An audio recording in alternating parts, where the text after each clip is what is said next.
नमस्कार। ये थावर की फैमिली यहाँ सब मौजूद है। हम इंडियन हुकूमत से रिक्वेस्ट कर रहे हैं, हम सबसे मिलाते हैं। यहाँ सब मौजूद है।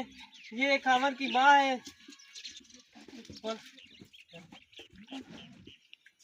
थावर री माँ छो छोकरो मारो दिमाग सही हतो नहीं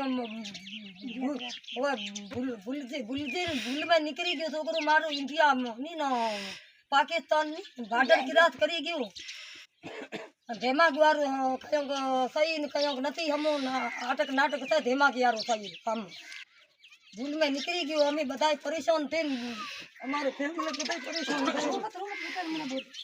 मेहरबानी करो हमारो बच्चों पास वालो जी। तो गायब ये थावर की माँ थी, वो कह रही है कि उसका बेटा गलती से दिमाग सही नहीं था, उसलिए गलती से इंडिया का बॉर्डर क्रॉस कर गया है। वो मोमिन मलिक और अंसारी भंडानी साहब और इंडियन हुकूमत भारतीय हुकूमत से रिक्वेस्ट कर रही है कि प्लीज उनको वापस भेजिए। उसका बेटा बेकसूर है, गलती से इंडिया का बॉर्डर क्रॉस कर गया है। ये थावर का फादर है। हिंदी में बोलो। आप बोले करो ना बापू जो बोला